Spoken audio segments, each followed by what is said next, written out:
Hello, welcome to my channel. ఇవాళ recipe వచ్చేసి summer special లేదా బర్త్డే పార్టీస్కి స్పెషల్ అనుకోండి.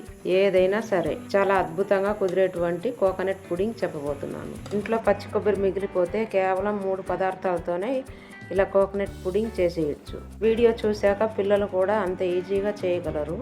అంత ఈజీగా చేయడమే కాదు, రుచి చూశాక మీరు ఎప్పటికీ మర్చిపోరు. అంత బాగా నచ్చుతుంది. మా ఇంట్లో పచ్చి కొబ్బరి మిగిలిపోతే పిల్లలు ఇది చేయమని బాగా గోల చేస్తుంటారు. ప్రాసెస్ అంతా కూడా ఒక 5 నిమిషాల్లో అయిపోతుంది కాబట్టి మీరు ఈ స్వీట్ని తప్పకుండా ట్రై చేయండి. మరి లేట్ చేయకుండా ఈ కోకోనట్ పుడింగ్ని ఎలా చేయాలో చూద్దాం రండి. 2 కొబ్బరి చిప్పలు తీసుకున్నాను. వెనకాల ఉన్న బ్లాక్ పార్ట్స్ అంతా తీసేయాలి. ఈ కొబ్బరిని మిక్సీ వేసుకోవాలి మెత్తగా, వాటర్ వేసుకొని. ఇందులోనే ఏలకాయలు కూడా వేసుకుంటున్నాను. ఇలా మెత్తగా మిక్సీ వేసుకోవాలి. ఇప్పుడు కొబ్బరి పాలను ఫిల్టర్ చేయడానికి ఒక గిన్నె పైన ఇలా జల్లెడని తీసుకొని కొబ్బరి పాలను తీసుకొని ఫిల్టర్ చేసి తీసుకుందాం. స్పూన్తో లైట్గా ఇలా ప్రెస్ చేస్తూ ఉన్నామంటే ఇందులో ఉన్న కొబ్బరి పాలంతా ఫిల్టర్ అయిపోతుంది.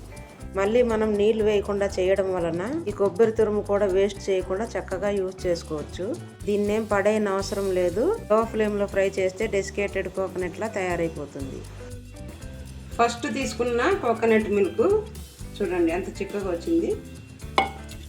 చిన్న గిన్నెలో కోకోనట్ మిల్క్ తీసుకోవాలి. కొంచెం 3 స్పూన్లు కార్న్ఫ్లోర్ వేసుకోవాలి.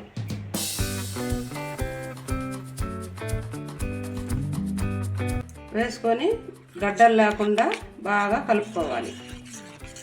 ఈ కలుపుకున్న కార్న్ఫ్లోర్ అంతా దీంట్లోకి వేసుకోవాలి. వేసుకొని అంతా కలుపుకోవాలి. ఎక్కడ గడ్డలు లేకుండా కలుపుకోవాలి. ఇప్పుడు ఒక ప్యాన్లో కోకోనట్ మిల్క్ వేసుకోవాలి. ప్రాసెస్ అంతా ఒక 4-5 నిమిషాల్లో అయిపోతుంది కాబట్టి లో ఫ్లేమ్లోనే చేసుకోవాలి. మంటని లో ఫ్లేమ్లో పెట్టుకొని వేడి చేసుకోవాలి. ఇలా కలుపుతూనే ఉండాలి. అడుగంటకుండా కలుపుకోవాలి. ఇప్పుడు ఒక 1/2 కప్పు షుగర్ వేసుకోవాలి.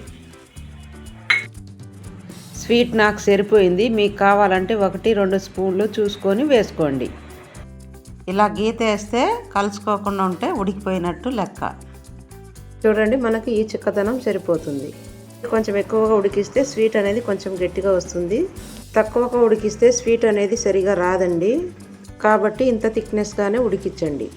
ఇప్పుడు దీన్ని మనం ఒక గిన్నెలోకి తీసుకుందాం. దీన్ని నేను ఒక గ్లాస్ గిన్నెలోకి తీసుకుంటున్నాను కదా. మీరు వేరే ఏ గిన్నెలోకి తీసుకున్నా చాలా ఈజీగా ఊడొస్తుంది. చూడండి ఎంత సాఫ్ట్గా వచ్చిందో. చల్లారేంత వరకు బయట పెట్టేసి ఆ తర్వాత 1-2 గంట ఫ్రిడ్జర్లో పెట్టేయాలి.